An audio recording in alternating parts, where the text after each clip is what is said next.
ఏంటి మమ్మీ?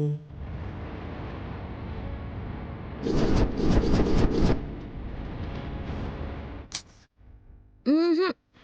విశాల్ బాబు గారి రూపం తప్ప నాకు ఏమీ స్పష్టంగా తెలియడం లేదు.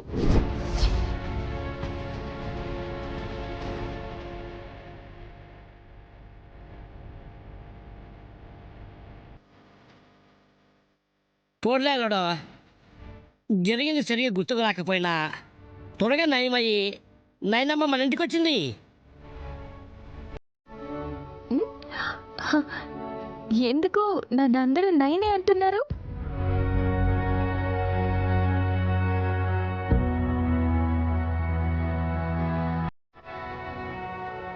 నువ్వు త్రినైనవి కాబట్టి. నేను త్రినయనిని కాదు, నా పేరు త్రినేత్రి.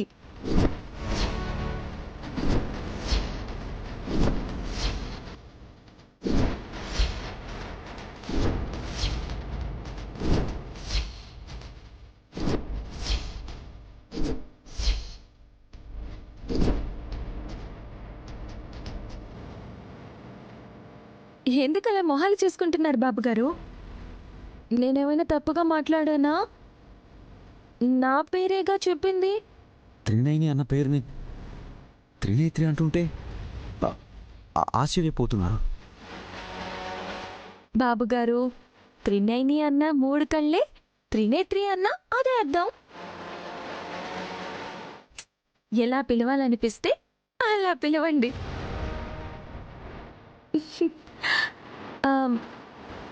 ముఖ్యంగా మీరు మీకు నచ్చినట్టు పిలిస్తే ఆ పేరే నాకు నప్పింది అనుకుంటాను. మీ ఇష్టం.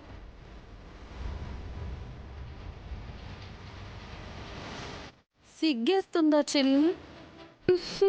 అవునక్క.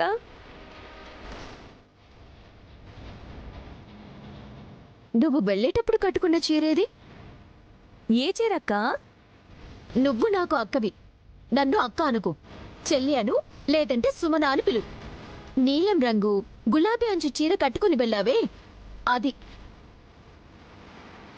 ఓ, విశాల్ బాబు గారిని చూడాలనుకున్నప్పుడు కట్టుకున్న చీర అది. మొన్న కట్టుకున్నాననుకుంటా.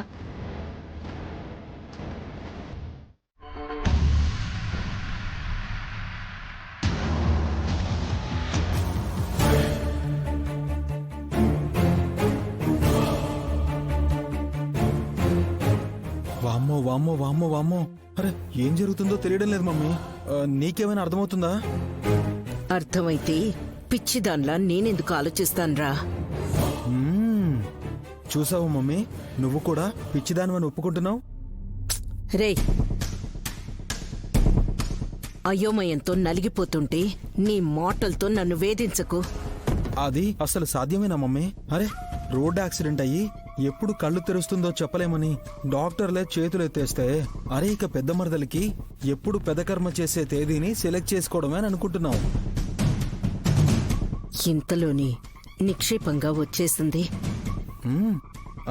మమ్మీ, మనలో మన మాట. అరే హాస్పిటల్లో ఏ ట్రీట్మెంట్ ఇచ్చారో గాని నైనికి గ్లామర్ పెరిగింది కదా, ఏమంటావు? నీకు మాత్రం బుర్ర పెరగలేదు అంటాను. అదే తిరిగొచ్చి చచ్చింది అంటే అందచందాల గురించి మాట్లాడతావేంట్రా?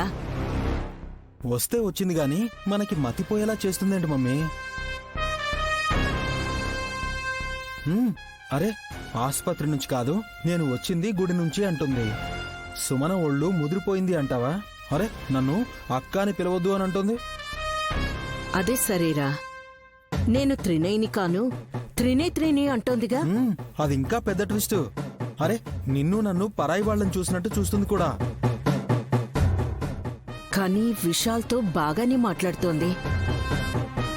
హాసిని చెల్లి అన్నందుకు తనను అక్క అని పిలుస్తోంది. యాక్సిడెంట్ అయినప్పుడు కట్టుకున్న శారీకి బదులు లంగా ఓనితో ఇంటికి రావడం ఏంటి మమ్మీ? కల్లో అలా కనిపించిందని వచ్చిందేమోరా. అబ్బా మమ్మీ, అరే పేషెంట్గా ఉన్నప్పుడు తన కాస్ట్యూమ్స్ కుట్టిపెట్టమని డిజైనర్కి ఎలా చెప్తుంది? ఇది పాయింటే. కానీ గాయత్రి పాపను కూడా పాప ఎంత క్యూట్గా ఉందో అని అన్నదే కాని ఎత్తుకొనే లేదు. బరువు అనుకుందేమో. రాస్కల్, తల్లికి బిడ్డ బరువేంట్రా? నోటికి ఏదొస్తే అది మాట్లాడుకో.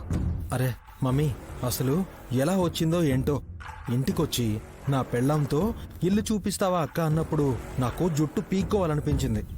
అందరూ అనుకున్నట్టు తన తలకు గాయమయ్యే అలా ప్రవర్తిస్తోందంటావా? లేకపోతే ఇదొక చెప్పలేం మమ్మీ. అరే ఎన్ని సినిమాల్లో చూడలేదు, విలన్స్ ఆట కట్టించడానికి హీరోయిన్స్ ఇలానే నటిస్తారు కదా. ఒకవేళ నయిని కనుక అలా నటిస్తే నష్టం తనకే. ఎలా? మతి స్థిమితంగా లేని నయిని గాయత్రి గ్రూప్ ఆఫ్ కంపెనీస్లో ఎలాంటి హోదాను కలిగి ఉండకూడదని కండిషన్ పెట్టి ఆ స్థానంలోకి నేను వెళ్తాను. నక్క మమ్మీ, నువ్వు జిత్తుల మారి నక్కవి. దాని తెలివితేటలకు నీకు పేటెంట్ రైట్స్ ఉన్నాయని అనుకుంటాను. నయనిని లేపేయాలని కార్ బ్రేక్ ఫెయిల్ అయ్యేలా చేసిన ఆ ప్లాన్ వర్కౌట్ అవ్వలేదని బాధపడేలోపే రోడ్డు ప్రమాదం జరిగి చావు బతుకుల్లోకి వెళ్ళింది. కానీ ఆశ్చర్యపోయే రీతిలో 2 రోజుల్లో ఇంటికొచ్చేసింది. పెద్ద మరదలకి నిజంగా బ్రెయిన్ డ్యామేజ్ అయితే మనకే అడ్వాంటేజ్ అన్నావు కదా మమ్మీ. 2 రోజులు చూసి చక్రం తిప్పుతా. గట్టిగా తిప్పు మమ్మీ.